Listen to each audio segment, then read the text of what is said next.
시간이 다 돼서 인사를 시작하겠습니다. 2015년도 위안화는 문학으로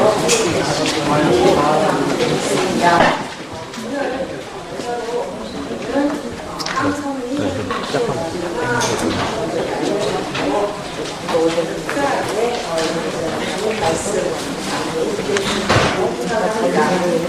홍선미 선생님은 1990년 홍성으로 우리나라를 1995년 주요 작품으로 많이 알고 계시는 마당을 나오는 나쁜 어린이들의 물질거리를 한다. 바람이 사는 껍다리지 어느 날 그에게 생기는 다수의 작품이 있습니다. 특히 그 2000년에 출간했던 마당을 나오는 상이거든요. 나쁜 어린이 프로와의 문학에 있어서 산부를 살리는 책으로 알려져 있고요. 2011년에는 애니메이션으로 작가 작품입니다. 그 외에도 일본, 중국, 프랑스, 독일 등의 상품이 수출되어서 세계에 문학을 널리 알린 작품이기도 합니다. 특히 2015년 서울국제자주전에서 선생님께서 올해 주목한 저자로 선정이 되셨습니다. 오늘 황선희 선생님께서 저희에게 들려주신 이야기의 행사라고 주제는요, 힘을 받는다는 것이라는 제목으로 강연을 하도록 하겠습니다. 선생님을 무단으로 모시겠습니다.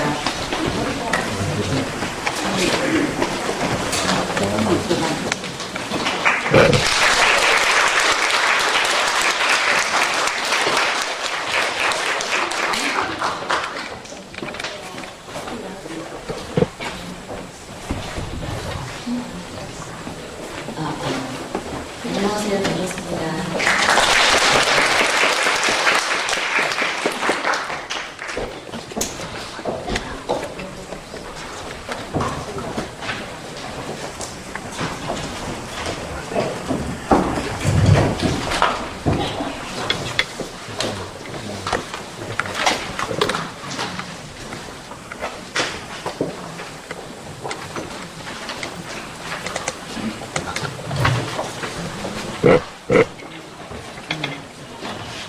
초대를 해주셔서 감사합니다. 오늘 테마를 보내라고 해서 보내기는 했는데, 우리가 오늘 나누게 될 얘기는 참 다양하게 여러 가지가 있겠죠.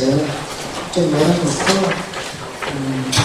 여러분의 얘기를 제가 듣기도 하고 궁금한 것에 대한 이야기를 서로 좀 공유하는 그런 시간이 되면 좋겠습니다.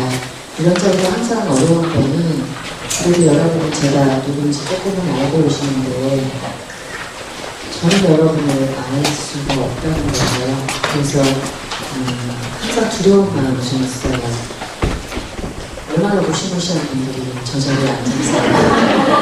여기 있는 사람을 뭐 하나 한번 보자 이렇게 생각하시는 건 아닐까 싶어서 늘 좀 경계하는 마음이 있습니다. 그래서 여러분의 얘기를 저도 좀 듣는 자리가 되면 좋겠다 이런 생각을 하고 있습니다. 그런 말씀을 좀 들었어요. 이 프로그램 자체가 대전에서 대전대학교 연구 충남대학교에서 대전을 시민들을 위해서 지속적으로 운영되는 프로그램이라고 들었고 매년 분들이 계시다고 그래서 아주 많은 이야기를 지속적으로 기르는 분들이라고 일단 저는 생각을 하고는 있습니다. 그래서 오늘은 이제 아동문화가는 무슨 얘기를 하나, 또 그 대마라는 것은 또 뭘까, 뭐 그런 얘기, 저 사람이 활동하는 이야기는 어떤 것일까 하는 얘기를 좀 나누는 그런 시간이었으면 합니다. 꿈을 갖는다는 것은 참 우리한테 되게 중요하죠. 근데 사실 이 꿈이라는 것을 저는 좀 굉장히 낡은 개념으로, 이제 꿈이라는 말을 아동문화가다 보니까 어떤 자리를 가면 그것에 대한 강박을 좀 주세요. 아이들에게 꿈을 주셔야 되지 않느냐, 꿈을 갖고 계셨을 텐데 그거를 좀 잃은 사람이 아니냐. 그래서 이 꿈에 대한 얘기를 계속적으로 저한테는 좀 낡은 개념이고, 꿈에 대해서 도대체 무슨 얘기를 해야 될까 잘 모르겠습니다. 그렇기는 하나, 어쨌든 꿈이라는 것이 정말 있었고, 그 꿈을 따라서 이제껏 살아왔고, 그걸 놓치지 않고 살았기 때문에 지금은 그래도 글을 써서 살아가는 한 사람의 사회인이지 않는가, 굉장히 감사한 마음이 있고요. 많은 분들이 알고 있다고 생각하지만 잘 놓치고 있는 그런 정체이기 때문에 아이들이나 어른이나 이 한 가지 정의에서 우리는 그래도 뭔가를 여전히 얻어야 되고, 또 미래도 아이들한테 말해줄 수 있어야 되지 않나, 그런 생각을 좀 하는 편입니다. 제가 나누어드린 그것은 좋은 책에 대한 정보예요. 사실은 꿈을 언급하고 있는 좋은 책에 대한 정보이기 때문에 혹시 기회가 되신다면 한번 찾아서 읽어보시고, 작가는 이렇게 읽었는데 또 다른 독자는 또 다르게 읽을 수 있는 것이니까 아동문화 작품에 대한 편견을 조금 보이셨으면 하는 생각에서 제가 아주 좋아하는 책들에 대한 정보를 조금 넣은 것이니까 기회가 되시면 한번 보셨으면 합니다. 그리고 제가 교단에 있을 때 학생들에게 누누이 꼭 읽어보기를 권했던 아주 좋은 작품들이라는 것을 분명하니까, 글씨가 너무 작아서 사실 저는 안경을 써야 가지고 보일 정도로. 혹시 이 중에 한 번이라도 읽어본 작품이 나왔나요? 그런가요? 그것만으로도 여러분이 이 자리에 이 좋은 날 오신 열정 무엇 때문인지 알 것 같습니다. 학생들도 많이 있다고 들었습니다. 학생들도 뭔가 하고 싶은 얘기가 있으면 조금 하시고 가는 게 어떨까, 그런 생각을 해봅니다.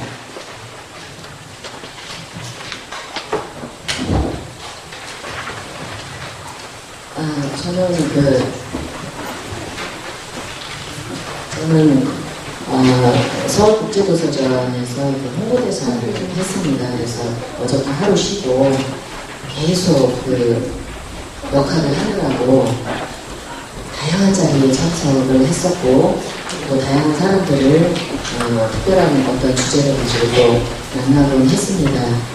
그리고 이제 그 전에는 영국에서 2달 동안 있으면서 여러 가지 행사를 했어요. 그래서 우리하고 다른 점, 또는 이제 그들이 우리를 보는 시각, 그런 것들에 대한 경험의 시간이 되기도 했습니다.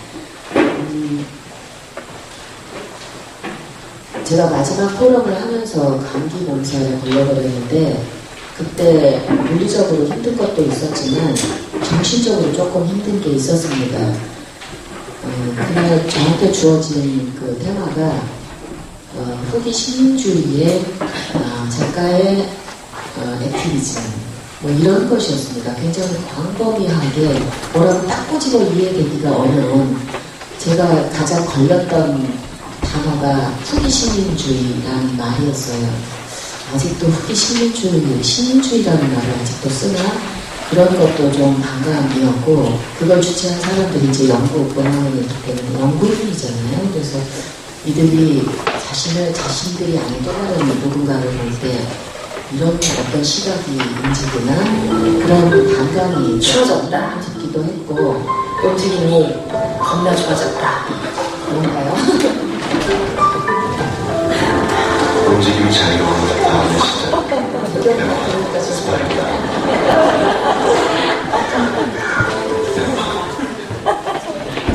근데 거기에 초대된 그 10명 이상의 작가들이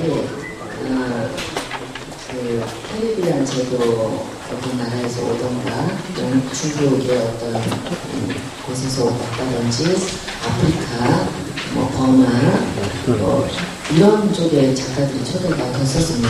우즈베키스탄이라든지 한 번쯤은 강대국의 식민지였던 그 나라의 작가이거나 번역가이거나 이런 분들이 이제 초대를 받아와서 식민지에서 벗어난 지 꽤 오랜 시간이 흘렀음에도 여전히 남아있는 어떤 문제들에 대한 것, 그리고 이제 번역가의 역할, 또 작가의 역할, 뭐 이런 것에 대한 얘기를 하고 있었는데, 항상 저한테 이제 그런 국제 행사에서 주어지는 것들은 이제 마달라운타에 관한 행사가 많은데, 특별히 또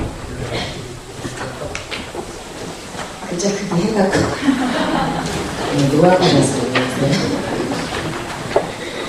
저한테 특별히 주어졌던 것은 이제 우리 국내 실정에 대한 것이었어요. 그래서 이제 제가 연작으로 계속 내보는 DMZ라든지 독도라든지 제주도, 서울, 강남원 백두산에 대한 그런 것에 대한 언급을 특별히 또 부탁을 했기 때문에 마음이 되게 무거웠어요. 그 공간 자체가 우리한테 유쾌하게 접근을 하기가 작가로서 그런 부분이었기 때문에 말을 하는 것도 참 힘들었고, 그들은 굉장히 재밌어 하면서 들었지만, 저는 참 여전히 이들의 시각 속에서 우리는 잘한다고, 케이팝도 얼마나 열풍이니까 열심히 문화적으로 성장하고 있다고 생각하는데도 여전히 바라보는 시각이 식민주의 잔재가 남아있다고 보나, 전쟁의 후유증이 여전히 남아있다고 보나, 그런 것을 이렇게 계속 상기해야 되게끔 해주는 주제였기 때문에 좀 힘들었고, 제가 진행 과정에서 내버리지 못하기 때문에 스트레스도 받고, 금방 감기 몸살에 걸려버리더라고요. 그래서 제가 나달라운 안타를 가지고 이제 행사를 하다 보면 듣는 질문이 국내에서 받는 질문하고는 아주 달라요. 이제 국내에서 그 책을 읽은 독자들이 하시는 질문은 립사리 캐릭터를 어떻게 해서 결정하게 됐나요? 당신은 뭐 여성주의자입니까? 여러 가지 내용에 관한 것들이 많아요. 하나의 숲을 본다면 숲 내에서 우리가 이제 뭔가를 계속 해왔습니다. 그리고 저를 규정하는 것은 동화 작가예요. 시인도 아니고 소설가도 아니고 동화라는 어떤 영역의 작가라고 규정을 짓는 분위기가 우리나라는 아주 강하게 좀 있습니다. 근데 이제 외국에 나가면 그런 것들이 없어지고 그냥 한국에서 온 한 사람의 작가로 바라보고 질문하는 게 그래요. 당신의 캐릭터가 남북 상황과 어떤 관계가 있습니까?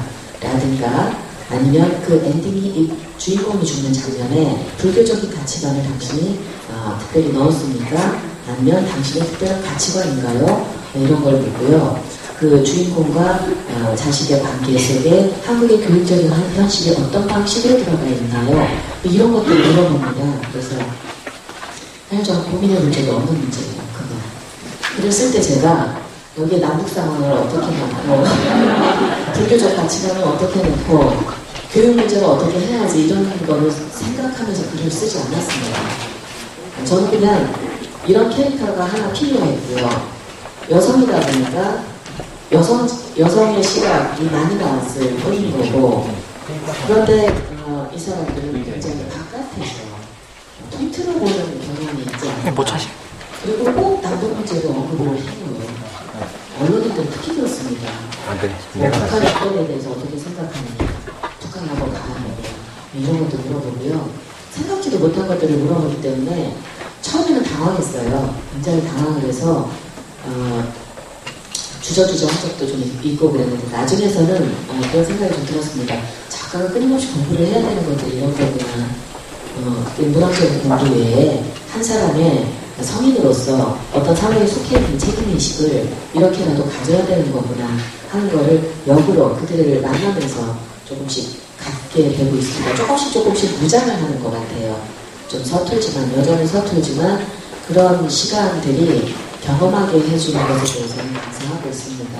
그리고 저 아니라도 이 다음 작가가 혹시 외국에 나가게 되면 또 다들 질문들이기 때문에 우리가 조금 광범위하게 어떤 사회, 우리 사회 혹은 우리 사회의 문제 이런 것들에 대해서 생각해볼 시간과 그리고 기회를 가질 필요가 있다는 것을 말씀드리고 싶은 거예요. 학생들이 있다고 하니까 나중에 이 중에 또 우리가 짐작하지도 못했던 어떤 사람들이 또 나올 수 있죠. 나가면 그들은 그냥 한국이라는 상황 안에서 어떤 작가가 왔다고 보고 그들이 궁금해하는 것들을 묻기 시작합니다. 그렇기 때문에 우리는 어느 곳에서 어떤 환경에서 어떻게 왜 살고 있는가에 대한 얘기를 끊임없이 나눌 필요가 있구나. 제가 행사 때문에 영국에 있는 동안에 이렇게 교정이 있었다고 들었어요. 근데 저는 이제 영국이 조금 후진국이라 와이파이가 잘 안 돼요. 그래서 아주 힘들었습니다. 그 소통하기가. 근데 아침에 텔레비전을 틀면 코리아 텐션 해가지고 뉴스가 계속 나와요. 그리고 전문가들이 나와서 자기들끼리 막 대담을 합니다. 근데 이게 이제 인터넷 소통이 잘 안 되니까 전화도 잘 안 되고 하니까 걱정이 굉장히 많이 됐어요. 그래서 혼자 절대적으로 내가 누구인가라는 생각을 해볼 수밖에 없었던 그런 시간입니다. 한 개인이 존재할 수 있는 근거의 첫 번째가 무엇이라야 될까 하는 생각도 좀 많이 해봤고요. 그래서 저한테는 굉장히 공부가 되는 시간이었고 실수 또 이제 매끄럽지 않은 진행 이런 것 때문에 완벽한 성공을 할 수 없었지만 다양한 경험을 하고 왔고 잠깐 풀 수 있는 시간이 이렇게 주어지는 거구나 그런 것을 보면서 많이 겪고 있습니다.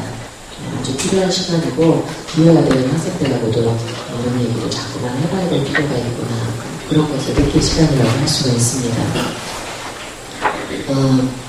서울국제도서전이 메르스 때문에 3분의 1로 축소가 됐어요. 그리고 장소도 늘 하던 태평양 홀이 아니라 이제 한층 더 올라가서 남아있는 공간 하나밖에 없어서 할 거냐 말 거냐를 선택을 하는데 하기로 하고 이 행사 자체를 대폭 줄여가지고 겨우 치러냈습니다. 성과는 예전에 비해서 훨씬 좋았고요. 왜 좋았느냐면 도서정가제라는 것이 시행이 되면서 이것이 도서정가제가 시행된 첫 해예요. 이게 이제 어떤 영향을 가질지는 모르겠습니다. 그런데 지금 현재 보이는 것으로는 서울도서전이라는 데가 그동안에 여러 출판사의 책을 세일해서 살 수 있는 그런 곳으로밖에 인식이 안 돼 있었습니다. 근데 올해부터 그게 소용이 없어졌어요. 도서정가제 때문에 많이 해주고 싶어도 해줄 수가 없어요. 그러니까 책 사는 장소가 아니게 될 것이죠. 그러다 보니까 변화가 필요했고 거기에 대응해서 만들어진 것이 여러 가지의 문화 예술에 대한 어떤 자리였습니다. 전문가들을 모셔다가 독자들과 만나게 하는 그런 시간 자체를 많이 만들었습니다. 저는 이게 좋은 방향으로 바뀌어 나갈 거라고 생각해요. 도서전이라는 데가 저는 몇 군데 가보진 않았습니다만 책을 팔기 위한 도서전은 없어요. 일반 시민에게 책 팔기 위해서 싸게 팔기 위해서 그런 공간을 여는 곳이 없습니다. 대부분은 미리 허락받은 사람만 들어가게 된 통제가 되는 곳이고요. 이 명함을 가진 사람들이 들어가서 다이어 상담을 하는 곳이고 각국의 나라들이 사고 팔고 하는 그런 정말로 박람회거든요. 그리고 마지막 날에 전시된 공간에 있었던 책들만 일반 시민을 입장시켜서 기증하거나 팔거나 하는 정도입니다. 그래서 우리 도서전이 이제 이거 당부 말씀드리는 거예요. 이런 것들에 시민의 참여 내지는 호응이 없으면 우리 시장은 결국은 죽을 수밖에 없다라는 얘기를 왜 말씀을 드리느냐면 영국하고 미국은 아동문학 시장이 늘어나고 있답니다. 훨씬 더 지금 좋아지고 있대요. 제가 브라질에 갔을 때는 책이라는 것은 아이들이 살 수 없는 거예요. 비싸서. 아이들이, 그러니까 이제 생활 수준도 있겠죠. 브라질은 부자는 진짜 부자고, 가난한 사람이 정말 많은 나라라고 합니다. 근데 국민들이 대부분이 가난하다고 그래요. 아이들은 자기 돈으로 책을 살 수가 없어요. 그거는 우리 책이 좀 싸기도 하다는 것이고, 그 나라 아이들이 그렇게 돈을 우리 아이들처럼 용돈을 많이 갖지 않는 뭐 그런 차이도 좀 있는 것이겠지만, 거기에 갔을 때 가장 먼저 느낀 거는 책이 굉장히 귀한 것으로 인식받고 있다는 거예요. 그리고 이 아이들이 그걸 사기가 어려운 것이라는 거. 제가 책이라는 게 저한테 어려운 것이었던 거는 80년대까지예요. 또 비싸서 못 사고 돈이 없어서 못 사고 그래서 남산 도서관까지 정말 달려가야만 했고, 그래도 책이 없어서 누가 대출에 가버리면 없어서 숙제하기도 어려웠고, 이런 것이 책이었는데 어느 순간부터 책은 굉장히 많은 것이에요. 아주 흔한 것이 됐어요. 지금은 뭐 조금만 부지런하면 뭐 지역사회가 워낙 잘 돼 있으니까 얼마든지 접할 수 있고 어려움이 없죠. 그리고 이제 아이들 경우는 책을 읽겠다고만 하면 뭐 부모님이 뭐 아무 뭐 문제 없이 다 내줄 수 있는 정도의 준비가 되어 있는 상황이고, 그런데도 불구하고 우리한테 책이라는 것은 굉장히 무서운 게 되어버렸어요. 갑자기 너무 빨리. 그래서 참 안타까운 생각이 듭니다. 아이들한테 책은 그냥 숙제고, 많이 읽으면 상 받는 거고, 책 읽었으면 독후감 써서 결과를 빨리 보여줘야 되는 것이고, 이런 것이 되다 보니까 책이라는 것이 아이들한테 더 이렇게 재미없는 것, 어려운 것, 그리고 웬만하면 안 하고 싶은 것, 그리고 특별한 사람만 하는 것, 이렇게 돼버리지 않았나. 그런데 어쨌거나 우리한테는 계속 작가가 나와야 되고, 책을 읽어서 함께 해봐야 되는 문화가 여전히 필요하고, 경쟁력을 분명히 가질 수 있는 분야인데, 도서전도 그렇고 외부 활동도 그렇고 우리가 책을 대하는 자세도 그렇고 어려움이 너무 많아요. 네. 아이들 경우 제가 마달라한테 이제 28개 나라에 분역이 됐습니다. 그래서 이제 대륙별로는 다 가 있는 것 같아요. 28개국은 뭐 얼마 안 되는 거죠. 전 세계 나라가 얼마나 많은데. 그런데 다양한 언어별, 다양한 대륙별로 이렇게 나가 있다고 생각을 하니까 그 나라 아이들과 우리 한국에 어디 있는지 잘 모르는 사람이 많아요. 근데 그 나라의 책을 읽고 무슨 생각을 하는지는 계속 좀 들어보고 싶다는 생각이 들고 있습니다. 이거는 그냥 제 책을 읽는 아이들이 생겼다고 하니까 욕심이에요.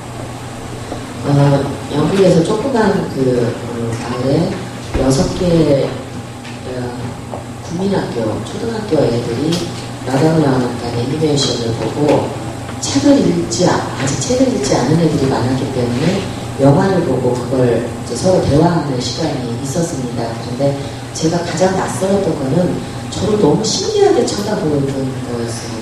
정말 이상하게 생긴 사람이 왔구나 하는, 도시는 그 다민족이 많지만 시골로 갈수록 그런 사람을 보는 일이 이렇게 드물다고 그래요. 그래서 그 센터의 직원이 저한테 제일 먼저 해준 얘기가 문화 차이가 나서 이런 것에 대한 질문을 할 수도 있습니다. 그런데 그런 말도 하기 전에 정말 쳐다보는 시선이 너무 이상했습니다. 저렇게 생길 수도 있구나, 뭐 이런 얼굴이었어요. 이제 제가 한국말로 이렇게 말을 시작을 하니까 그 말이 너무 낯설어서 영어만 계속 듣던 애들이 너무 낯선 사람이 와서 너무 낯선 언어를 말을 하니까 놀라는 표정이, 저는 그걸 그렇게 느꼈어요. 우리가 영어 조그만 애가 영어 잘하면 조그만 애 영어도 잘한다 이렇게 느끼는 것처럼 저 사람 외국말 되게 잘한다 이런 시선으로 저를 보더라고요. 그래서 그 어린애들한테서 또 이런 감정도 얻게 되는구나. 근데 참 신기했던 게 나다글라나 그 영화를 보고 나서 그게 사실은 아이들에게 아역 떠는 내용이 아니거든요. 비유 맞추는 내용이 아니에요. 그런데도 그거에 집중해서 보고 낯선 문화의 낯선 장르잖아요. 그런데도 재미나게 보고 바로바로 애들이 표현을 하더라는 거예요. 그 자리에 와서 처음 본 건데 보고 표현이 바로바로 나온다는 것을 일단 놀랐습니다. 저는 아이들을 만날 기회가 많아요. 근데 아이들한테 뭔가를 들어서 피드백이 바로 된 적이 없어요. 항상 좀 주저주저하고 좀 망설이고 옆에 사람 눈치 좀 보고 네가 해 뭐 이런 분위기가 많았거든요. 근데 걔네들은 그 표현이 굉장히 빠르더라고요. 그리고 정확하고 누구 눈치 안 보고 아주 개인적인 조그만 거라도 그런 태도가 신기하기도 하고 부럽기도 했고 우리 아이들한테도 이게 좀 있었으면 좋겠다. 굉장히 무서웠대요, 영화가. 굉장히 무섭고 슬펐어요. 그렇게 말을 해요. 전 궁금하잖아요. 그래서 한국 영화를 본 것도 처음이었고 한국 만화 영화를 본 것도 처음이었고 어떤 애는 한국 사람도 처음 봤대요. 그런데 그 낯선 거를 보고 나서 아이들이 분명히 낯설었을 텐데도 바로바로 뭔가 표현을 하는데 이렇게 하더라고요. 질문을 보면서 그 질문이 아닌데도 바로 굉장히 무서웠고 굉장히 슬펐어요. 그리고 어린애가 한 첫 질문이 영화가 됐을 때 무엇이 가장 걱정스러웠나요? 이렇게 물어보더라고요. 브라질에서 더 했어요. 9살짜리가 영화를 보고 나서 나 지금 9살인데 선생님 9살 때 인생은 어땠어요? 이렇게 물어봤어요. 그래서 얘네들이 도대체 뭘 먹고 수선을 들으면서 살길래 이렇게 자기가 궁금한 거를 세련되게 표현할 수 있는 놀랐습니다. 그래서 우리 아이들한테 없는 게 있구나. 스피치 연습이 안 되는구나. 남 앞에 서서 표현할 수 있는 시간 자체가 절대적으로 없구나. 이게 필요하구나. 그런 생각을 한번 해봤습니다. 이 중에는 그런 아이들과의 이렇게 시간을 함께 하시는 분들이 많을 거라고 생각해요. 꼭 가져야 돼요. 제가 서울국제도서점에서 제가 요청한 첫 번째 행사가 낭송 프로그램이었어요. 제가 주최 측에다가 한 번도 그러니까 동화 작가를 홍보대사로 한 것도 처음이고 제가 알기로는 처음이에요. 그리고 어떤 행사가 있었는지 생각을 해보면은 작가가 그렇게 요청을 해서 한 프로가 있었을까 그런 생각이 들긴 해요.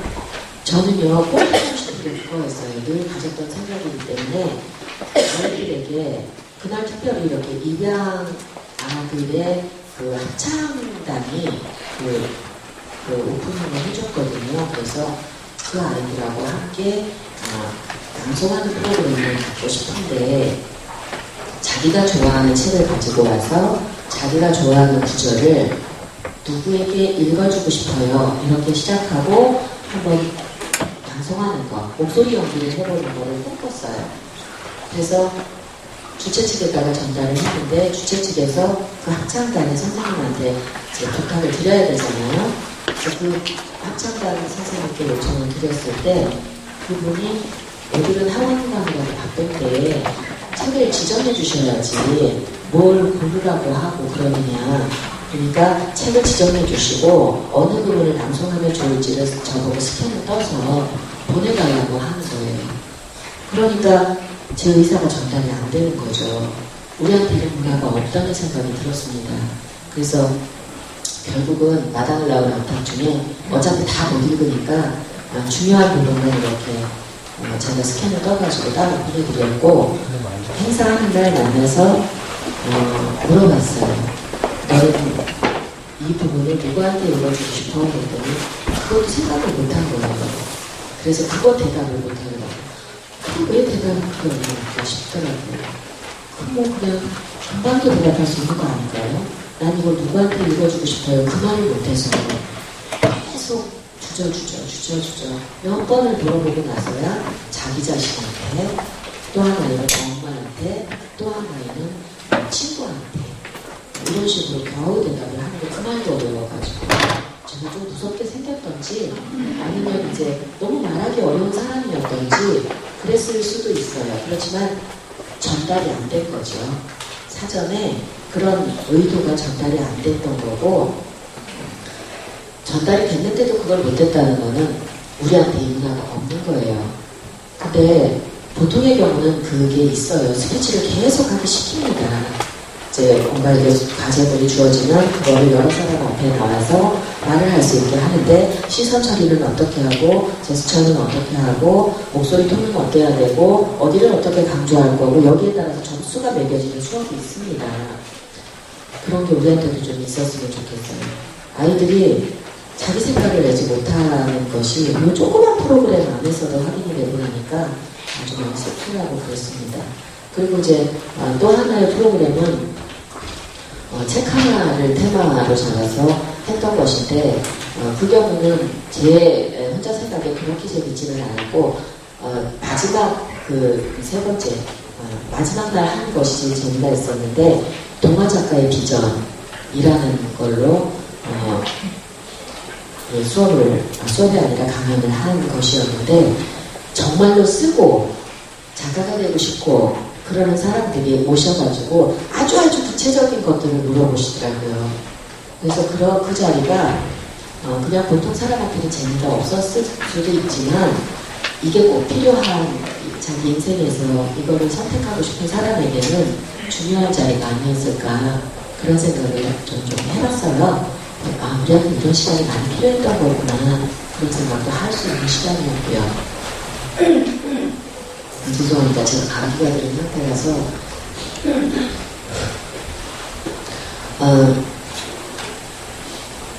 어떤 어머니가 아이를 데리고 왔는데 제가 자꾸만 예를 들어서 얘기를 하기 때문에 어떤 어머니가 아이를 데리고 와서 말씀을 하셨어요. 제가 앞자리에 앉았고 그날은 아이들이 학교 가는 날이었어요. 근데 아이가 왔더라고요. 그래서 어떻게 학교에 올 수 있었나 물어보니까 재량 학습인가?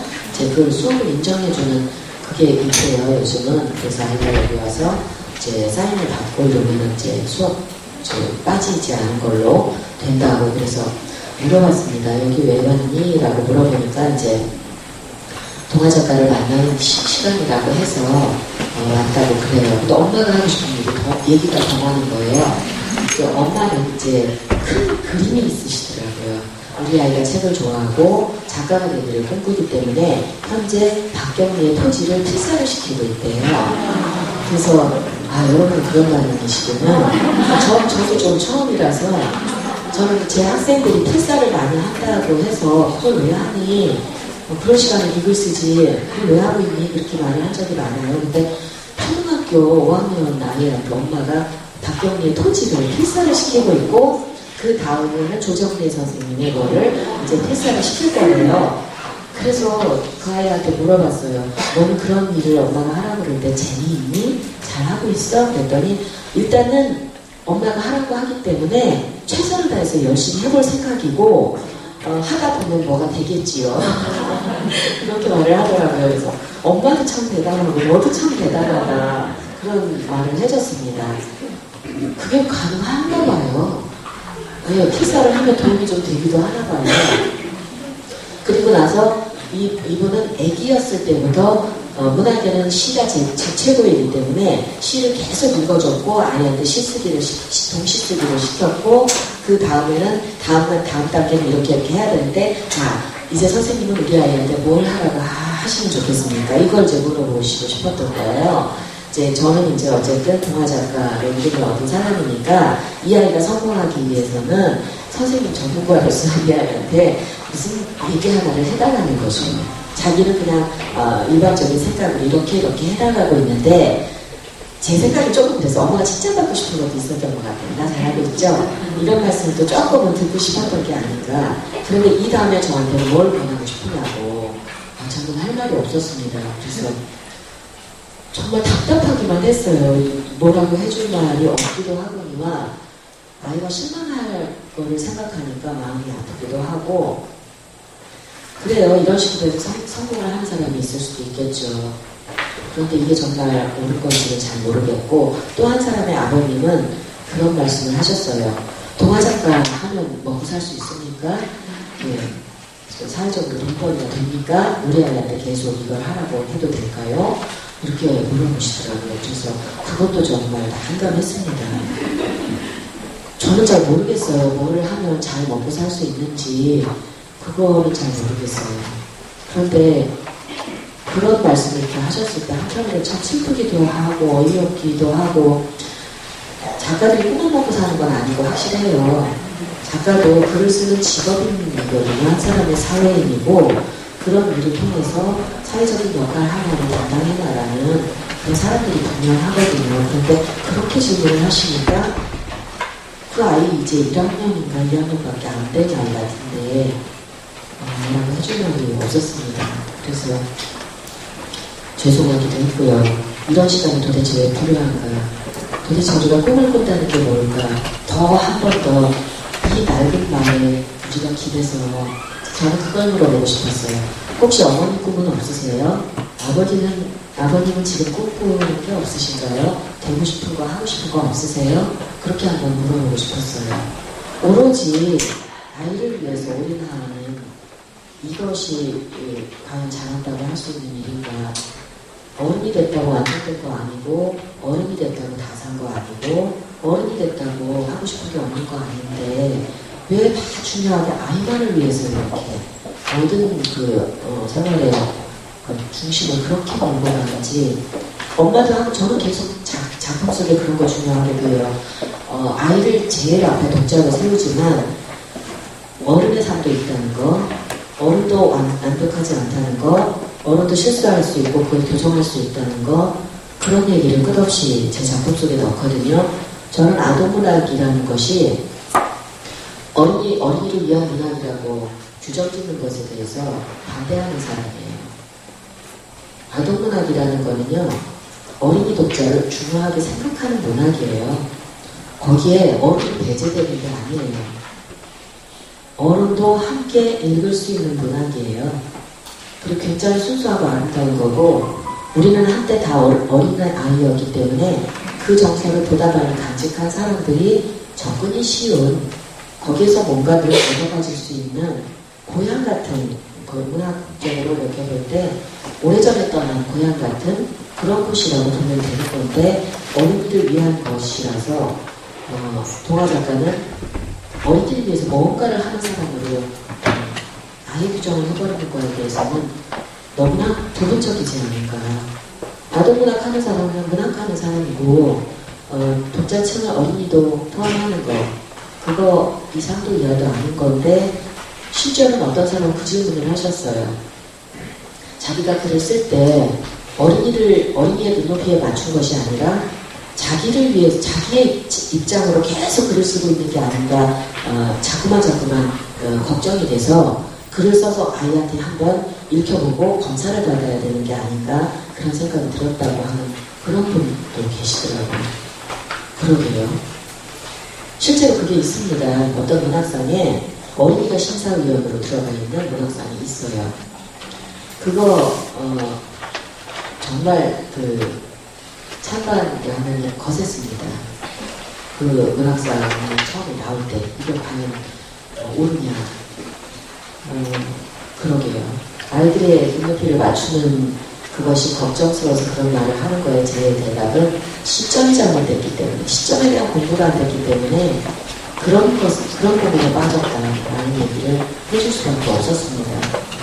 작가가 어린이에게 이렇게 눈높이에 맞추기 위해서 애쓰는 것이 아니라 시점이 분명해지면 어떤 얘기도 충분히 할 수 있는 건데 그것이 대학에서 그 수업을 충분히 감당해주지 못해서 문학 공부가 충분히 일어나지 않기 때문에 생기는 현상이 아닌가 저는 그렇게 보고 있어요.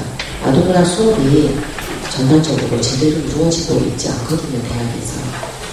대학에서 아동문학 수업이 아주 진지한 하나의 문학 장르로서 충분히 인지가 되고 수업도 이루어지고 공부가 문학이라는 큰 틀 안에서 이루어져야 나중에 시를 쓰든 소설을 쓰든 아동문학을 하든 이렇게 분야별로 좀 만나볼 수 있는 것이 아닌가 그런 생각을 해봅니다. 자주자주.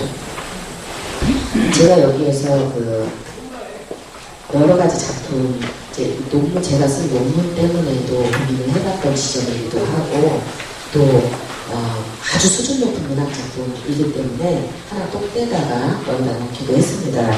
이 작품들을 꼭 좀 한번 만나보셨으면 좋겠어요. 우리나라 작품도 여기까지 어떤 것 같아요.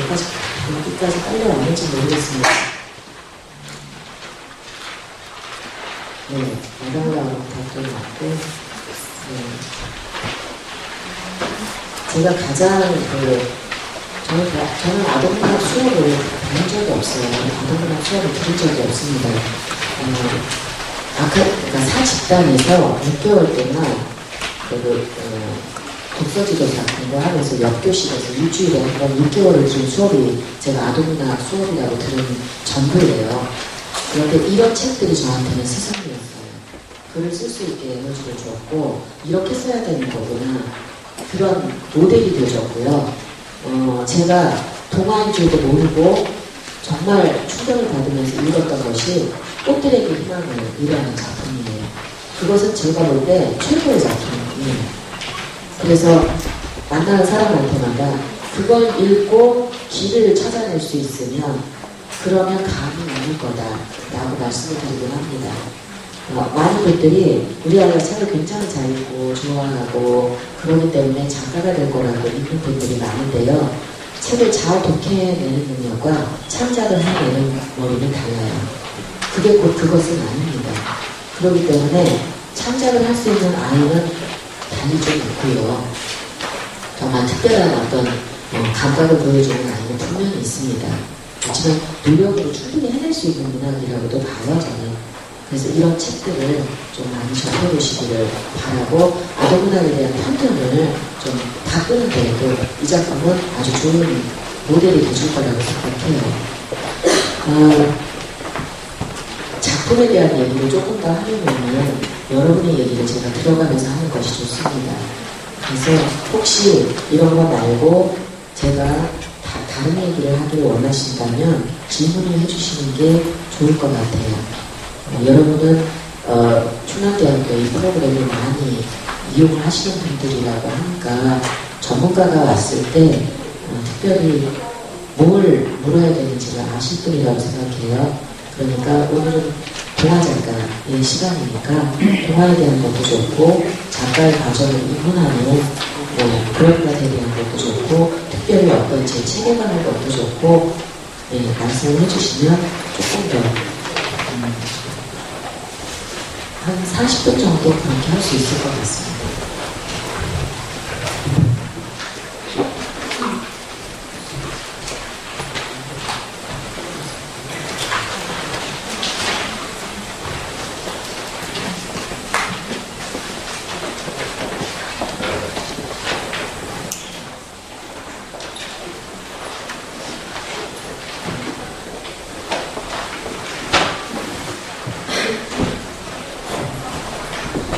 궁금한 거 없으시군요. 네, 학생인가요?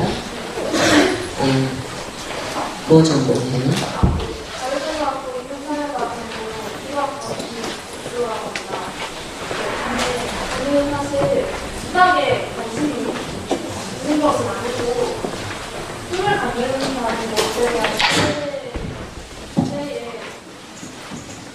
주제에 관심을 가지고 이 강의라고 하나요?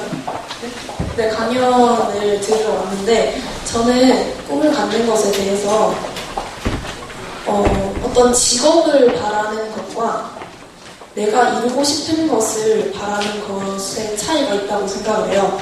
예를 들면 그래서 제가 교수님께 묻고 싶은 거는 교수님은 작가를 꿈꾸셨는지 아니면 내가 이런 글을 쓰고 싶다를 꿈꾸셨는지 그게 조금 궁금해서 질문을 드립니다. 네. 아마 그 갈등을 몇 년간 계속 직업을 갖기 전까지 하겠죠. 근데 사실 직업을 가져도 이게 정말 내가 원하는 건가? 그런 것 때문에 끝없이 갈등을 할 것 같아요. 가장 좋은 것은 내가 잘할 수 있는 것과 하고 싶은 것이 일치해야 되겠죠. 나 이거 정말 좋아하는데 이걸 내가 직업으로까지 가지면 정말 이상적일 것 같잖아요. 근데 제 경우는 제가 하고 싶은 거를 잘할 수 있는 사람이 됐어요. 그러면 행복한가? 꼭 그렇지는 않더라고요. 저는요, 첫 원고, 그러니까 초고를 썼을 때가 제일 행복해요. 그걸 고쳐야 될 책임감을 갖는 순간부터 너무너무 부담스러워요. 일이 되는 거죠. 저는 13살 때부터 창작을 했어요. 끝없이 썼어요. 지금도 끝없이 써요. 책이 되고 안 되고 상관없이 쓰는 것은 그냥 일상이에요. 그러니까 제가 뭔가를 표현해내는 건 그냥 삶 자체거든요. 쓰는 게 제일 편해요. 써서 뭔가를 하는 게 제일 편하고 말하는 것보다 쓰는 게 더 쉽고 그래서 그냥 이거는 저의 일상이고 잘할 수 있는 거고 이제 저한테 특화돼 버리는 것 같아요. 근데 이게 이제 저를 떠나서 책이 되거나 아니면 뭐 이렇게 떠다니는 말이 되거나 그러니까 저도 모르는 매체에 이렇게 나오게 되거나 이러면은 왜 그렇게 실수가 많은지 고쳐야 될 게 너무 많고 뭐 바꿔서 교정해서 다시 하고 싶다면 저거 고치고 싶어 이런 것도 많고요. 일이 돼버리는 순간에 저한테는 이게 어려운 게 돼버렸더라고요. 더 잘해야 되고 남과 비교당해야 되고 끝없이 책임져야 되고 이런 게 저한테 큰 부담이었기 때문에 즐겁기만 하진 않아요. 그런데 뭘 해도 어른이기 때문에 사회인이기 때문에 뭘 해도 자기가 해놓은 것에 대한 책임을 져야 되잖아요.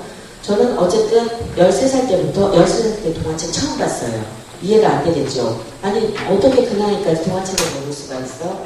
70년대 초등학교 다녔어요. 네. 전쟁 끝나고 10년 뒤에 태어났고요. 그리고 나서 초등학교 다녔는데 우리나라는 전체적으로 재벌에 가깝고 집집마다 애들이 많았고 부자보다 가난한 사람이 많았고요. 없는 것 투성이었어요. 책도 없는 것 중에 하나였어요. 그러니까 아주 부잣집에나 가야 멋진 무슨 이런 장식장에 꽂아놓는 부의 상징, 전지 50권짜리 빌보드 1,000원에 돼 있어요. 그거 그 집에는 안 있는데 저는 가서 읽기 때문에 그 엄마가 가라고 한 적도 있어요. 그 정도로 귀한 것이었습니다, 책이. 그래서 6학년 때까지 교과서에 재밌는 책이 있다는 걸 몰랐어요. 그리고 중학교에 못 가기 때문에 책을 읽을 수 있는 유일한 시간이 그때밖에 몇 개월 그때밖에 없었습니다. 그래서 그것이 유일한 꿈이었고 그것이 유일하게 하고 싶은 거였고 저한테는 인생 전부였어요. 그렇기 때문에 그냥 온전히 받아들였던 시간이 아닌가. 그래서 저는 아주 간절하게 크게 잡고 싶어서 그때 제가 잘할 수 있는 게 육상이었어요. 학교 육상 선수였거든요. 5학년 때부터 키워놓은 육상 선수였는데 얘가 책을 만나는 순간 안 하겠다고 한 거예요. 그래서 그 나이에 선택이라는 거를 난생 처음 해보게 됐습니다. 뭘 알아서가 아니에요. 그냥 욕망이었어요. 나는 달리기를 해야 돼. 아침에 수업 시작하기 전에 운동장 연습해야 돼요. 달리기 연습. 공부 끝나면 청소도 못하고 나가서 연습해야 되는 게 육상선수거든요. 그런데 저는 공부가 끝나고 나면 거기 가서 책 읽고 싶은 것 때문에 병이 들었어요. 이걸 못하니까 너무너무 마음이 아프고 속상하고 힘들었어요. 그런데 그 도서실의 선생님이 저한테 저를 기다려주는 게 너무 힘들어서 야 차라리 네가 이 연습에 맡아가지고 아침에 와서 교실문 따놓고 저녁에 책 다 정리해서 꽂아놓고 문 잘 잠그고 가라 하고 열쇠를 주셨습니다. 근데 그럴 수 있느냐고 물어봤을 때 육상을 그만둬야 이 열쇠를 잡을 수가 있었어요. 그래서 정말 진지하게 고민을 했고 그걸 누구한테 말을 할 수도 없잖아요. 사실 그때는 큰딸이었기 때문에 공부 끝나면 육상도 하지 말고 집에 가서 식구를 밥 해야 되는 게 제 일이었는데 그 여러 가지 중에 제가 열쇠를 잡았어요. 그때 꿈은 이렇게 시작되는 거구나. 꿈은 이렇게 이루어지는 거구나. 그걸 기준하는 게 누가 알려주는 게 아니라 자기가 해야 돼요. 아주 간절하면 그거 기회예요. 아주 간절하고 이걸 해야 될 때가 오면 본인이 알아야지 꼬리표를 달고 오는 게 기회가 아니거든요. 그래서 이 두 가지를 일치할 수 있게 하면 가장 이상적이지만 저는 그렇게 시작했고 외견상 그게 다 된 사람처럼 보이지만 역시나 자기가 해놓은 일에 대해서는 책임져야 되는 그런 사람이기 때문에 끝이 있는 건 없어요. 다 결국은 매번 작가가 책 하나 낼 때 새로운 책임감이 또 하나 생기는 거예요. 그래서 또 낯선 사람을 만나야 되고 그것에 대한 이제 출판사는 별 책임이 없어요. 책은 출판사와 함께하는 것이지만 거기에 떨어지는 질타 혹은 칭찬, 궁금증 이런 책임은 다 작가가 지는 거예요. 그래서 매번 똑같은 것을 반복하는 일이기 때문에 끝이라는 게 없다는 거 얘기를 해주고 싶어요. 뭘 하게 되든 가장 간절히 원할 때는 꼭 잡으라는 얘기를 해주고 싶고 최선을 다할 필요는 있더라고요. 최선을 다하지 않으면 내게 안 되는 건 확실하고요. 최선을 다해 제가 정말 그걸 요번에도 느끼고 왔는데 포기를 하는 게 제일 빨라요. 어떤 것을 할 때 자기를 지키기 위해서 합리화를 시킬 수 있는 이유는 몇 번까지가 돼요. 내가 이걸 안 해도 되는 이유는 너무나 많아요. 그런데 끝까지 한번 해보자. 최선을 다해서 한번 해보자. 그러면 뜻밖에도 굉장한 걸 얻어낸다는 거를 요번에도 또 느끼고 왔는데 아직 젊으니까 물론 이제 전에도 뭔가 선택할 기회가 있었을 거고 실패해본 경험도 있을 거고 그거 다 헛된 건 아니거든요. 지금 뭔가를 해야 된다면 최선을 다해보면 분명히 눈에 보이는 사람이 될 거예요. 네, 그 얘기를 해주고 싶네요. 네. 경우가 다 달라요. 결국은 이 사람은 이런 일을 하기 위해서 이런 경우를 가는 거고 저런 사람은 저런 사람이 되기 위해서 저런 경우를 가는 거고 저는 여기에 앉아있기 전에 이런 경우를 겪어왔다는 얘기를 해주는 겁니다. 네.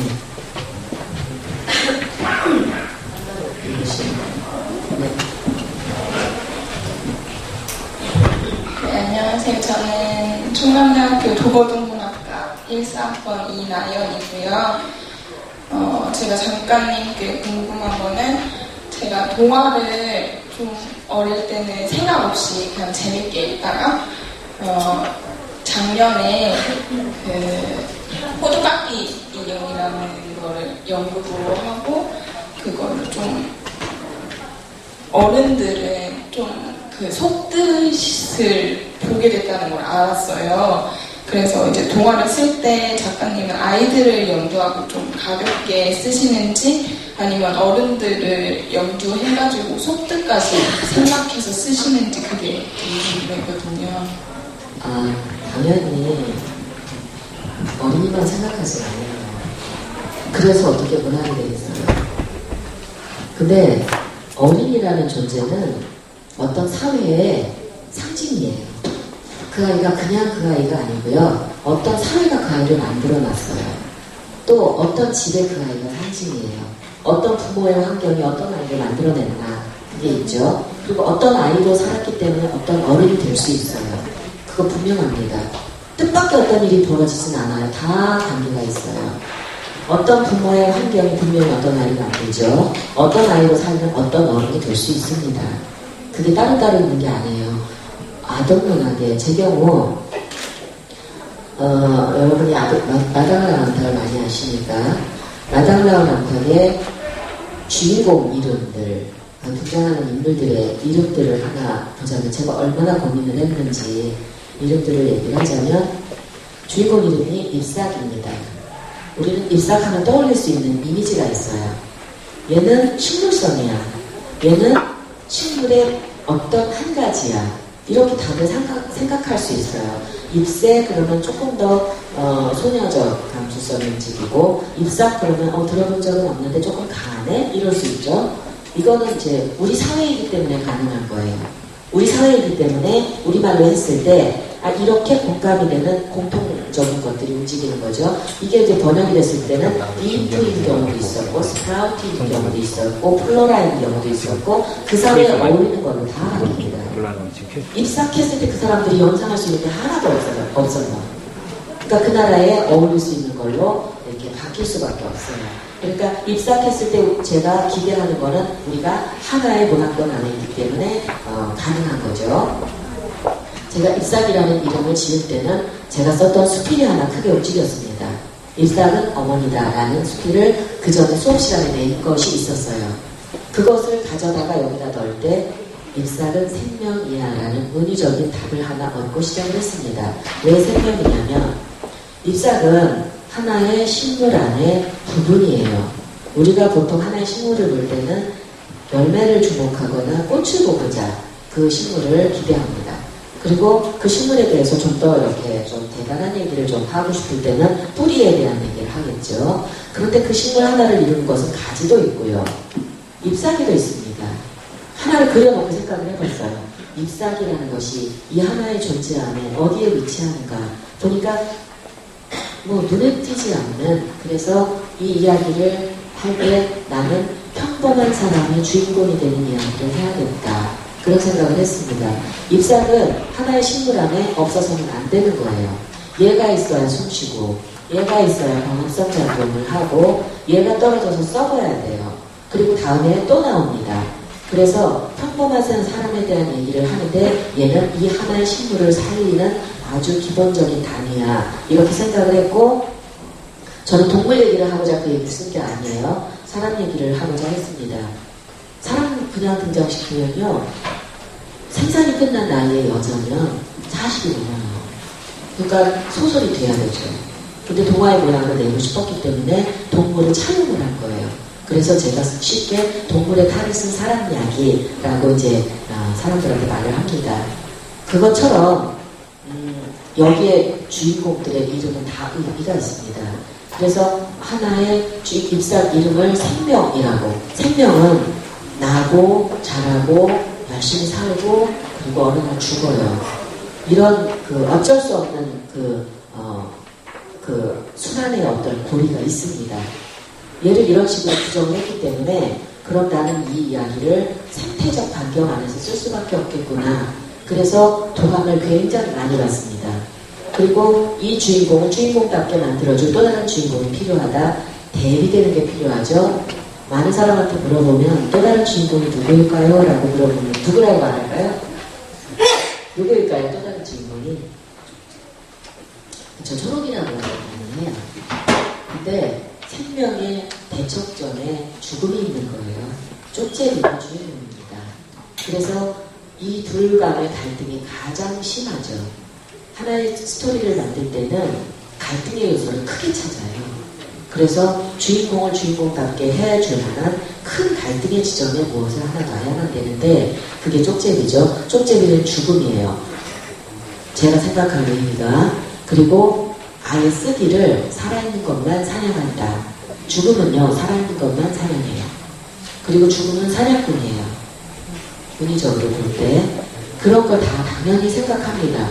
근데 제가 이걸, 여기에 등장하는 오리조차도 의미가 다 있어요. 그래서 제가 이렇게 주인공 이름들을 다 적어놓고 줄긋기를 꽤 여러 번 했습니다.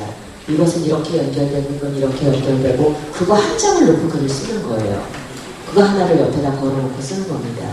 근데 편집자가 제일 먼저 이거 너무 어렵다고, 이거 이야기가 너무 어려워요. 애들이 이해할 수 없어요. 그래서 그 당시 1318문고 청소년물로, 최소한 청소년물로 내야 된다. 근데 그 당시만 해도 청소년물 책 내갖고 팔 수가 없었어요. 그래서 저는 고민하지 말고 책은 안 내면 돼요. 그랬어요. 책은 안 내면 됩니다. 그랬어요. 그리고 이제 그림을 넣어주세요. 그림이 들어간 동화책이 있으면 좋겠어요. 그랬더니 동화책에 그림 들어가면 이만한 분량에 그림이 몇 컷이 들어가면 돈이 얼마나 들고 그런 얘기를 하더라고요. 그래서 또 얘기했어요. 그러면 안 내면 돼요. 그때 말고 칼라를 넣어주세요. 그랬습니다. 작가가 작품의 품위를 결정해주는 건 출판사고 그러는 거예요. 가장 작가가 나중까지 해줘야 되는 게 그겁니다. 그 다음에는 작품이 어떻게 움직이는 거는 작품의 인생이에요. 작품이 아무리 좋아도 당분간의 구성에서 써볼 수가 있고요. 대중적으로 얘기했지 그건 알 수가 없어요. 그래서 저는 거기까지를 제가 했습니다. 그래서 책에 대해서 나왔을 때 편집자가 걱정한 건 제가 그래도 마음하고서도 연애했던 것이 아무 걱정이 아니었다는 거를 알게 해준 사람들이 독자였어요. 출판사는요, 책 잘 팔아보려고 독감대회를 합니다. 독감대회가 이렇게 국민들의 정서 함양과 문학적 수준을 높이기 위해서 하는 게 아니라 책 좀 잘 팔아보려고 하는 거예요. 근데 책이 잘 팔리니까 더 잘 팔아보려고 독감대회를 했는데 상을 받아가신 분 할머니예요. 할머니가 이 책을 읽고 본인의 어떤 인생을 이렇게 돌아보셨더라고요. 그리고 경찰관이에요. 우수상을 받아가셨고 실직한 가정이 받아갔고 물론 아이도 받아갔습니다만 그 전에 독후감 대회와 아주 다른 반응이 생겼습니다. 그래서 편집자도 그 얘기를 했어요. 우리가 아이의 눈높이에 맞추려고 애를 쓸 필요가 없다. 최선을 다해서 쓰면 되는 거구나. 그런 말을 우리끼리 이렇게 했습니다. 그런데 미국 펭귄에서 이 작품을 판단을 할 때 한국에서 어떻게 이게 아동문학책으로 나왔지? 이거는 소설이야. 그래서 미국에서부터 소설로 나와서 지금 유럽에서 소설이에요. 네, 그냥 아동문학 코너에 있는 게 아니라 그냥 소설에 있습니다. 그래서 재밌는 경우라고 할 수 있죠. 옥스퍼드 대학 교수님이 오라고 해서 갔었는데 그쪽에 블랙베어스라고 굉장히 유명한 서점이 있어요. 몇 대째 하고 있는 곳이라고 해요. 전 처음 들었어요. 그래서 그 교수님한테 그 책을 좀 사드리고 싶어서 서점에 들어갔는데 아주 잘 보이는데 제 책이 있더라고요. 그래서 깜짝 놀랐습니다. 제 책 보고서 제가 가슴이 떨리는 거 처음이었어요. 걔네들이 이렇게 책이 몇천 내는 될 정도로 굉장히 분량이 커요. 거기에서 좀 충격이 되었어요. 제 책은 500개가 조금 넘는 아주 얇은 거예요. 그 옆에 이렇게 놓고 보면 푹 가라앉아요. 근데 우리 시장은 어떤 줄 아세요? 처음에 말씀드렸다시피 우리 시장이 어떤 모양으로 변해가고 있느냐. 제가 올해 20년 됐습니다. 데뷔한 지. 처음에 데뷔할 때 아동문학의 장편이 600명이었어요. 공모전에서 원하는 대수가 600명이었습니다. 그런데 조금 지나니까 너무 길어요. 400명을 해주세요. 그래서 400명을 주저앉았어요. 그런데 그 다음에는 350명을 줄였고요. 지금은 250명만 돼도 장편이라고 해줍니다. 될 수도 있대요. 출판사는 그렇게 말을 해요. 그런데 제가 미국에 있는 제 에이전시한테 드릴 때는 볼륨감 있는 거를 좀 주세요. 네. 그러니까 세계 시장은 아직 무너지지 않았어요. 그래서 가서 눈으로 보니까 너무 볼륨감에서 이게 좀 차이가 나더라고요. 라이트 노블이 대세예요. 외국에도 보니까. 그리고 요리책이 대세예요. 정말 곳곳에 요리책이 다양한 요리책이 놓여 있더라고요. 그런데 문학 쪽에 거기서 보면은 저는 그 내용은 알 수가 없지만 분량에서 우리가 반성을 좀 해볼 필요가 있다 싶어요. 어쨌거나 이 볼륨감이 좀 나오려면 스토리가 짱짱해야 됩니다.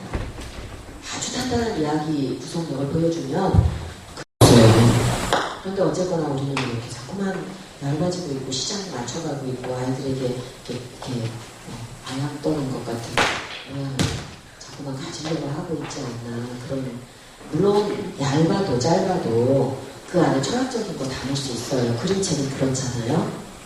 그렇기 때문에 이게 단적인 예가 될 수는 없지만 그렇지만 그 매수를 써내는 거는요 물리적인 에너지가 들어가는 일이에요. 얼마나 오래 한 자리에 앉아서 견디고 집중력을 가지고 그걸 써내는 거는 몸이 하는 일이라서 그거는 정신적인 것 물론 있지만 이 몸에 그 견디는 힘도 있는 건데 거기에서 우리가 좀 이렇게 자꾸만 얇아지고 있고 제가 한강 선생님하고 한강 선생님 거기서 떠날 때 제가 거기 들어갔거든요. 작가센터에 들어갔는데 한강 선생님이 그 센터 직원한테 선물 주는 것도 소설인데도 되게 얇았어요. 그래서 그때는 그 생각을 안 했는데 나중에 서점에 몇 군데 다니면서 제 책이 다른 거에 비해서 볼륨감이 좀 적다는 거는 제가 이게 우리하고의 차이구나 그 생각을 해보게 됐습니다. 우리가 지금 겪고 있는 게 다가 아니에요. 우리가 조금 더 노력해야 될 필요가 있더라고요.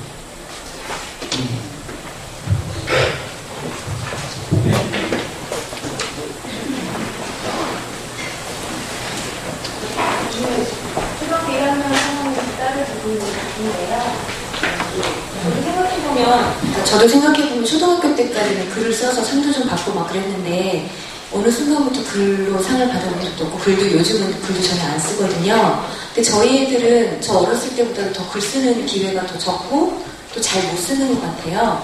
그래서 요즘 고민이 아이들 글을 좀 어떻게 자기 생각을 글로 표현하는 거를 좀 가르치고 싶은데 그러면 학원을 보내야 되나 그런 생각을 하는데 학원을 보내면 약간 그 아이만의 생각이 아닌 어떤 정형화된 글쓰기를 배우게 되니까 아이의 순수함을 이렇게 잃게 하는 게 아닐까 하는 고민도 들거든요. 근데 선생님께서는 6개월 정도밖에 글 쓰는 거에 대한 걸 배우셨다고 하셨잖아요. 그럼 어떻게 글 쓰는 연습을 하시고 어떻게 하시는지, 또 아이들은 또 글 쓰는 걸 어떻게 가르쳐야 되는지 좀 팁을 좀 가르쳐 주셨으면 좋겠습니다. 그러게요. 저도 어렸을 때 학원에 다녀본 적이 없고, 근데 지금은 대부분의 거를 이렇게 특성화된 학원을 보내는 데서 기대가지고 아무 도움을 얻는 환경이 돼버려서 뭐가 옳은지는 잘 모르겠는데, 역으로 이제 쓰는 아이들을 보는 입장이시고, 저는 이제 신청을 하는 사람 입장에서 아이들을 보면 하나도 재미가 없어요. 하나도 재미가 없는 걸 누굴 감동을 시키고 누구 눈에 들겠어요. 그리고 보면 알아요. 이거 학원에서 써보냈구나. 심지어는요, 이름만 다르게 해서 똑같은 걸 모는 경우도 있습니다. 이런 것이요, 신춘문예에도 있어요. 신춘문예 응모작에도 제가 지방에서 하는 걸 심사하고 서울에서 이거 분명히 같은 건데, 그거는 도덕적으로도 문제가 있는 거고요. 일단은요, 서사는 재미의 힘이에요. 서사는 읽는 사람의 눈을 사로잡을 정도의 흥미진진한 서사가 있어야 되는데, 그걸 누가 가르쳐주는 게 아니에요. 그건 아까 말씀드린 타고나는 게 그거예요. 구성력을 어떻게 가질 것이냐는 누가 못 가르쳐줘요. 물론 문학론을 책을 보면 뭐 문체가 있고 뭐 구성이 있고 뭐 등장인물이 뭐가 있고 다 있죠. 작가가 거기다 진짜 쓸 것 같아요? 안 써요. 그냥 일반적인 논이에요. 그거요. 제가 볼 때는 그 각각의 것을 쓸 수도 없거니와 본인에게 다 따로따로 있어서 제가 볼 때는 써서 될 것도 아니에요. 그거 쓴다고 읽는 사람이 자기 거 그렇게 할 수가 없어요. 제가 볼 때는. 제가 외국에서 받은 질문 중에 문학을 가르칠 수가 있어요? 이렇게 물어볼 사람이 있었어요. 저는요, 가르칠 수 있다고 봐요. 어느 정도는 쓰는 기술을 가르쳐 줄 수 있다고 봅니다. 그게 어떻게 아무것도 아니겠어요. 그렇지만 진짜는 본인에게 있어요. 사람이 뭐 나이가 많은 사람이든 적은 사람이든 어떤 글감을 소화해낼 수 있는 능력은 그에게만 있는 거예요. 누가 못 해줍니다. 그렇지만 읽어줄 수는 있겠죠. 어른이 하는 건 거기까지예요. 이 아이의 문장이 틀렸나? 맞게 썼나? 요것만 봐주시면 돼요.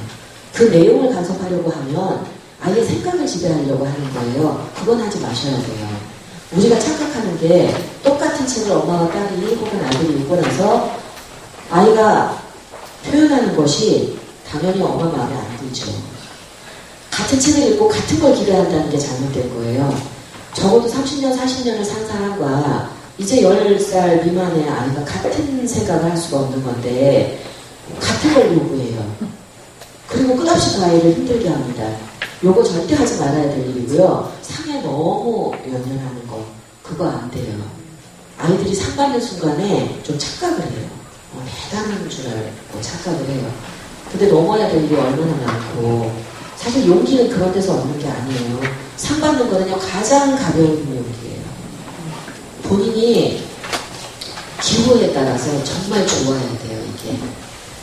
계속해도 지치지 않고 끝없이 즐거움을 느낄 수 있고 찾아낼 수 있어야 돼요. 근데 그러지 않고 옆에서 누가 계속 도와준다, 이거 상까지 받았다, 그러면 그 다음에는 반드시 기대입니다. 해주겠거니. 제가 독서지도사 공부했다고 했잖아요. 학원에서 잠시 애들을 지도해본 적도 있어요. 근데 이건 안 되겠구나 해서 접었습니다. 직업으로서 그걸 포기를 해버렸어요. 아이가요, 숙제가 학교에서 나오잖아요. 무슨 뭐 과학의 뭐날 해가지고 써야 되는 게 너무 많아요, 애들이. 그럼 애가요, 원고지 가지고 옆에 가지고 와서 가만히 앉아있어요. 선생님이 불러주길 기다리는 거예요. 애들이 써갖고 간 걸 걔 거라고 생각하지 마세요. 학원은요, 돈 받는 사람이 고용돼서 일하는 데예요. 이걸 해줘야 되는, 그래야 되는 상황입니다. 그래서 아이들 뭔가 써갖고 와서 그거 갖고 상 받는 거 진짜라고 생각하면 안 되거든요. 그냥 이 아이가 끝없이 이걸 즐기기를 바라셔야 돼요. 나이를 먹어서까지 이게 자기가 할 수 있는 정말 유일한 즐거움이 되면 좋은 거예요. 그런데 제가 또 현실이 어떤 데서 제가 대학에서 학생들을 다른 것도 아니고 작가가 되는 길을 꿈꾸는 애들이 와서 앉아있는 애가 눈에 창작가예요. 거기서 수업을 근 10년간 했습니다. 제대로 된 문장 쓰는 애가 하나도 없어요. 자기 문장이 틀렸는 줄도 몰라요. 틀렸다고 지적하면요, 이건 큰 문제가 아니래요. 이 문장이 뭐가 잘못됐는지 아느냐고 얘기를 하면 이건 중요한 게 아니잖아요, 선생님. 그래요. 그럼 뭐가 중요한 건지. 자기네 나라 말로 된 문자로 그 문장 쓰는 거 하나가 완벽하게 되지 않는다면 뭐가 문제인 건지. 그래서 벽에 부딪힐 때가 참 많아요. 그리고 지적을 해도 똑같이 틀려요. 그런 것들이 심각한 문제예요. 그래서 제대로 된 문장 쓰기가 어렸을 때부터 이루어져야 되는데 이것만큼은 어른이 해줘야 된다고 합니다. 그렇지만 다른 것들은 조금 그 아이한테 맡겨놓고 그 나이에 맞게 나오는 것들을 그냥 바라봐 주고 기다리고 더 좋아하게끔만 해주면. 그런데 글을 쓸 수 있는데 가장 좋은 촉매제는 경험이에요. 작가들은 참 많이 읽고 머리로 글을 쓰는 줄 아시지만 본인이 경험한 걸로 글을 쓰는 거예요. 그래서 몸의 기억으로 글을 씁니다. 그렇기 때문에 경험을 어렸을 때부터 남다르게 많이 해주게. 근데 표현하는 능력까지 가졌다면 걔는 당연히 잘 쓸 수 있어요. 그래서 너무 그렇게 갑자기 금방 어렸을 때 이렇게 하는 하지 마시고 이 아이가 어떤 쌀을 가지고 있다. 우리가요 자기한테 무슨 능력이 있는지 깨닫고 사는 사람이 너무 안 돼요. 대부분은 다 나는 뭘 잘할 수 있을까 그걸 끊임없이 고민하면서 살아요. 근데 그 중에 그래도 어떤 사람이 난 이걸 잘해. 난 이걸 잘 하고 싶어. 나는 이걸 남들보다 분명히 더 잘할 수 있어. 이런 사람이 있다. 그게 내 아이다. 그러면 그거 하나를 키워줘야 되는 거예요. 이것도 하고 저것도 하고 다 해봐. 네가 열심히 안 해서 그렇지. 얘가 열심히만 하면 다 할 수 있어. 이렇게 말하지 말고 얘가 뭔가를 가지고 있다는 건 부모님은 아시잖아요. 지금은 세상이 많이 직업이 세분화돼서 그런 거 하나를 잘 키워주기만 해도 그 아이가 잘 살아갈 수 있는 세상이 된 것 같아요. 그리고 지금 우리 기준으로 말할 수 없는 게 지금 우리가 활동하는 이런 사회에 이런 직업을 우리 어렸을 때는 상상도 못했어요. 근데 앞으로 더 빨리 바뀔 것이고 우리 아이들이 살아갈 세대는 우리 직업이 없어졌을 수도 있어요. 그러니까 어떤 사람으로 크느냐를 격려해주고 해줄 수 있어야 돼요. 앞으로 세상은 훨씬 더 빠른 주기로 바뀔 것 같아요. 작가도 없어질 직업군 중에 하나라고 합니다. 그래서 참 뭐라고 말할 수 있는지. 네. 또 질문이 있으시나요? 네, 선생님. 너무 반갑습니다. 저 질문을 짧게 드리고 싶은데, 마당을 나온 암탉을 제가 대하면서, 어릴 때는 동화를 보면서 나이가 먹어가면서 당연히 그냥 소설 아니면 더 어려운 이런 책들로 자연히 이어서 갔거든요. 근데 제가 집에서 빈 집에 들어갈 때 빨리 들어가고 싶은 그 반가움이나 어떤 행복함이 있을 때는 어떨 때냐고 하면 제가 생각해 본 때가 있는데 보지 않은 책이 깔끔하게 청소된 집에 놓여 있거나 아니면 보다가 너무 재밌는데 빨리 마지막까지 보고 싶다는 그런 느낌을 가졌을 때 집에 들어가는 기다림이 굉장히 행복하거든요. 근데 그런 느낌이면서도 책을 보고 나서 무거움이나 책을 마지막 덮으면서 이게 답답하지? 이런 느낌을 가질 때도 사실은 굉장히 많았어요. 근데 선생님이 쓰신 이 책을 보면서 정말 너무 심쿵하는 마음이 있으면서 아니 멋내지 않고 그렇게 어렵지 않게 표현하시면서 이 닭 속집이 오리를 가지고 이렇게 정말 삶과 죽음과 직면했을 때 어떻게 우리가 생각하고 또 어떻게 되돌아보고 또 어떻게 맞이할 것인가까지도 보여주시는 그런 지금까지 유지해 오시는 그런 비결. 20년이면 강산이 2번이 변하는데 사람도 좋아하는 음식도 자꾸 먹다 보면 질리고 먹기 싫어지잖아요. 근데 선생님은 이 일을 어떻게 이렇게 정말 단순하게 저희는 쉽게 받아들이지만 작가는 몸살이 나실 것 같거든요. 저는 이 글을 보면서 몸살이 풀렸어요.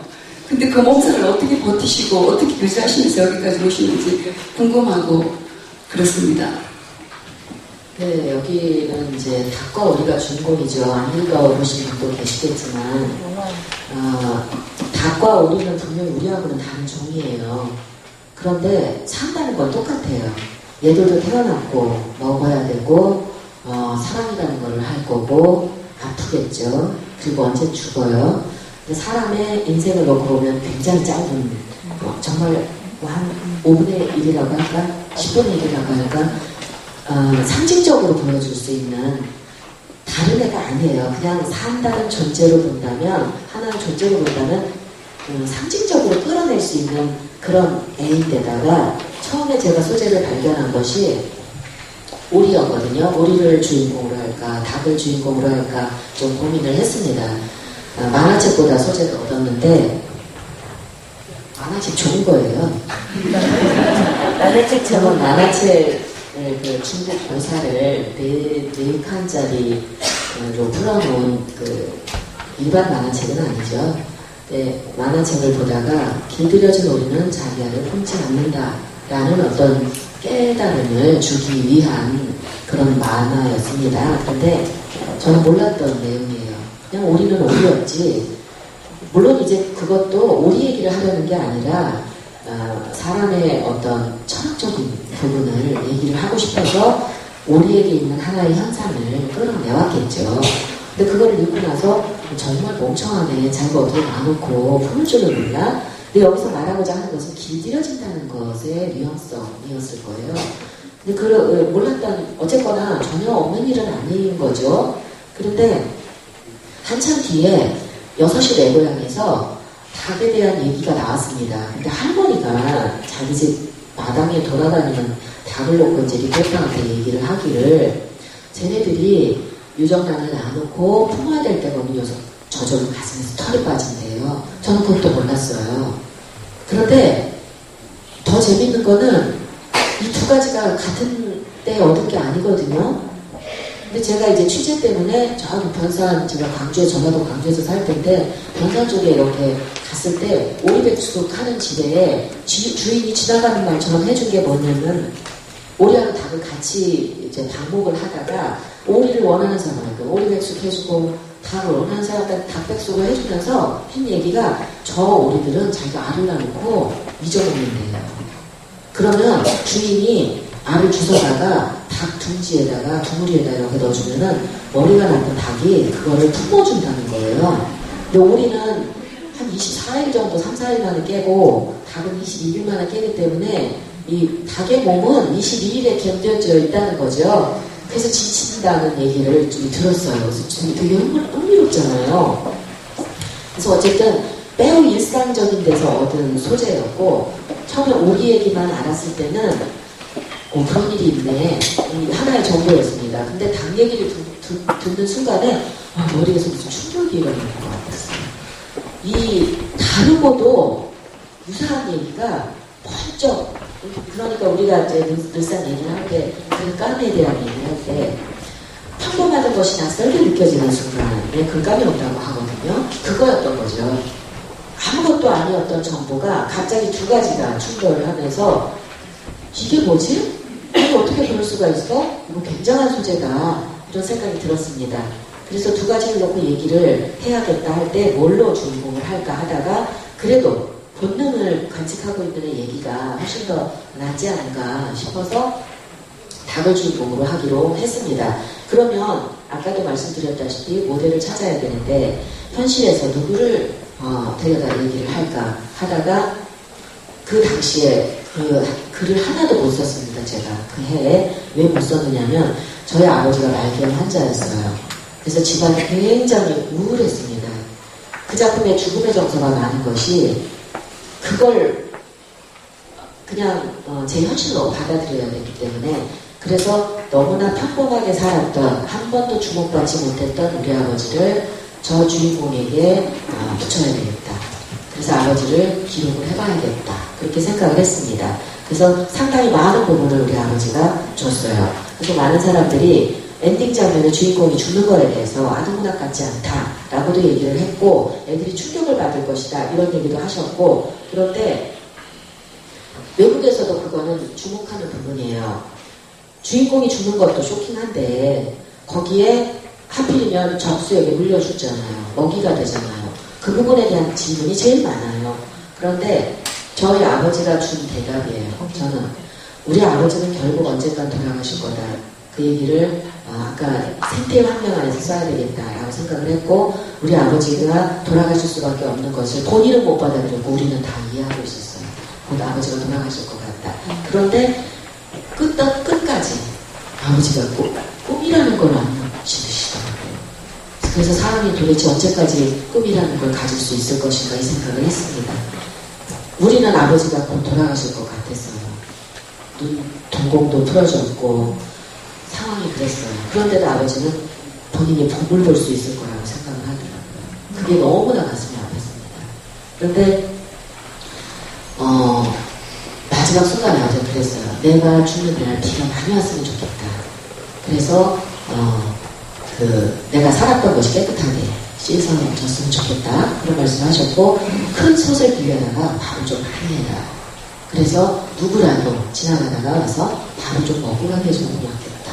그 말을 하셨습니다. 그래서 누군가 결국 언니가 죽는다면 그 죽음은 어떻게 가치되면 좋을 것인가. 그 생각을 제가 해봤어요. 그래서 많은 사람들이 너무 충격적이지 않느냐. 그런데 아이들이라고 해서 죽음을 모르는 거 아니에요. 옆에서 엄마 아버지가 죽어야만 죽음을 아는 게 아니라 텔레비전을 통해서도 병아리가 한 마리 죽어도 아이들은 다 죽음을 간접적으로 경험을 해요. 근데 그거를 은하게 알려줄 수 있으면 가장 좋다고 봅니다, 저는. 그래서 어떤 소재를 들여다보면요, 반드시 주제가 있어요. 그 주제가 보일 때까지 들여다봐야 돼요.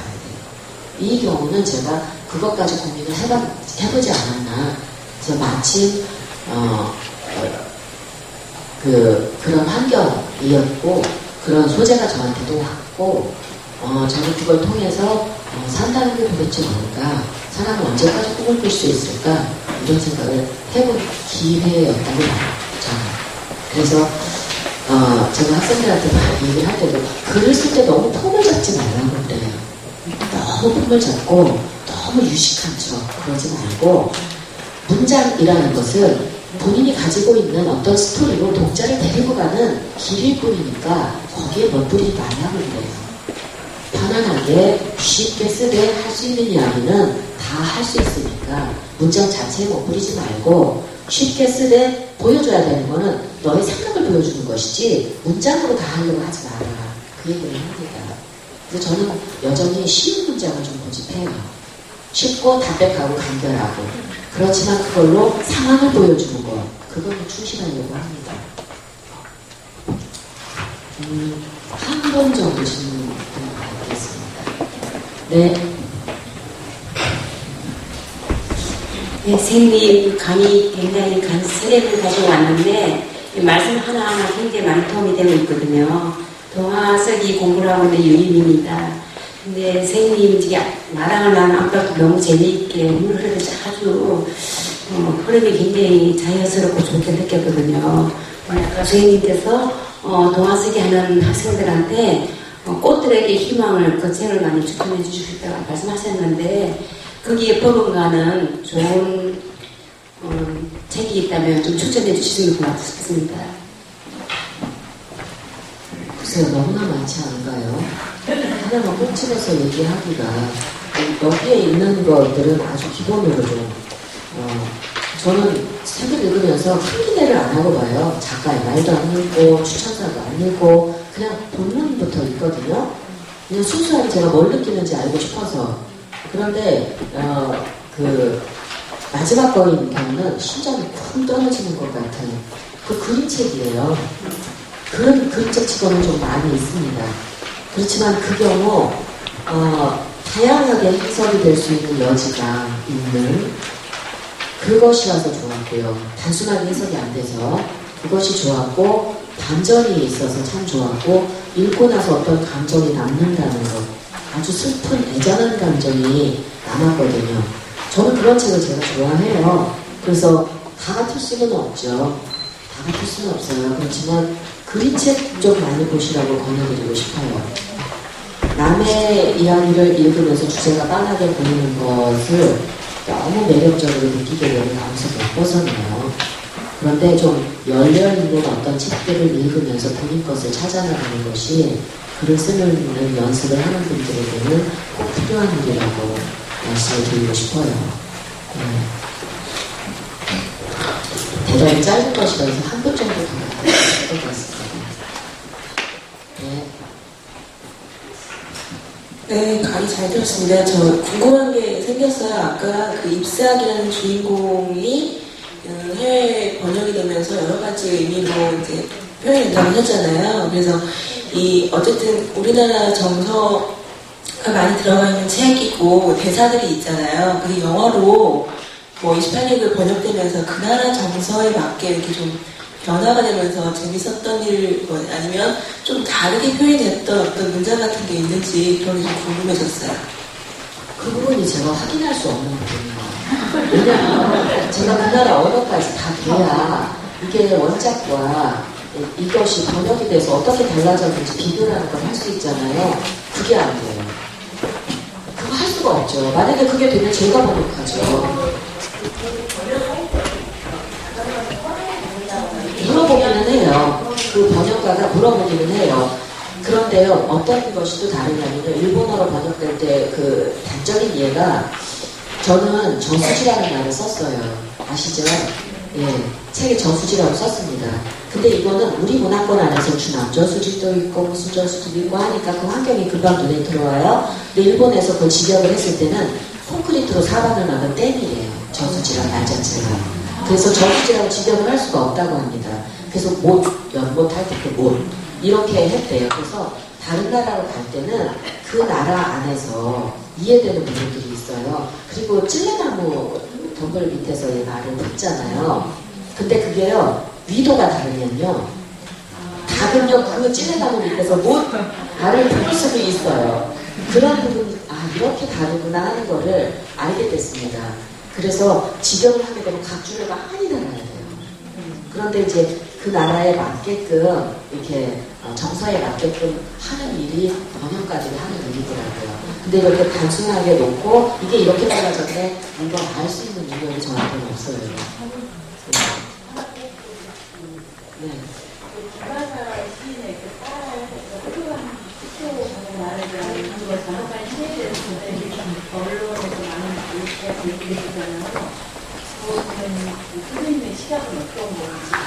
저는 그때 브라질 출장을 가 있어가지고 인터넷으로 조금 봤습니다. 근데 그 시는 봤어요. 그리고 이제 여러 그 분들이 이렇게 발언하시는 거를 이제 그 인터넷에 나오는 것 정도만, 그래서 뉴스에서는 어떻게 되는지는 모르겠는데 이런 식으로 표현을 할 수 있다고 봐요. 그런데 시라는 건 문학인데 여기에 문학적인 것이 있는가라는 것을 봐야 되겠죠. 고발이 있잖아요. 문보가 있고요. 문학으로 유민되는 것들이 있어요. 그 경계를 이걸 놓고 봐야 되지 않을까. 문학으로 보기는 어렵지 않을까. 우리가 뭐 말하는 자유가 있잖아요. 표현의 자유도 있겠죠. 그런데 이것을 시라고 놓고 볼 때는 과연 문학적인가, 시인가라고 봐야 되는 부분이 있는 거겠죠. 문제를 드러내기만 하는 게 다가 아니라고 봐요, 저는. 작가는 어떤 문제를 드러낼 때 반성이라는 걸 합니다. 그 사회적인 현상 안에서 반성이라는 걸 반드시 하게 돼요. 여기에 그런 것이 있는가를 봐야 되겠죠. 그래서 사람들의 의견이 분분할 수 있어요. 이렇게 말할 수 있고 저렇게 말할 수 있고 그것조차도 표현의 자유라고 봐요. 그렇지만 이런 것이 하지 말아야 될 일이라고 꼭 할 저기는 아니지만 이것이 과연 시인가 라고 볼 때는 전문가가 할 이야기가 따로 있겠죠. 아이들이 이걸 이렇게 느낀다면 표현할 수 있다고 봐요. 그렇지만 잔인하긴 하더라고요. 굉장히 구체적으로 제가 볼 때는 이 경우에는 얘가 아직 어리잖아요. 상담이 좀 필요하지 않을까. 넓은 의미에 얘를 병자로 취급하는 것이 아니라 얘한테는 이런 표현을 할 수밖에 없는 어떤 문제에 대한 대화를 뭔가 해줘야 되는 것이 아니었을까 그런 생각이 들었고 이 아이가 나중에 커서도 시인이 될 수 있겠죠. 얘는 문학 공부를 하면 좋겠다 이렇게 생각을 했습니다. 네, 지금까지 허선희 선생님을 모시고 책을 읽는 역할, 개인적으로는 꿈을 가지고 우리가 일상의 삶을 살아가는 태도 전반에 관한 다양한 이야기들을 많이 들었고 또 선생님 여러분들께서도 좋은 질문 많이 해주셔서 좋은 이야기 많이 들을 수 있었습니다. 오늘 오늘은 이것으로 마치는 걸로 하겠습니다.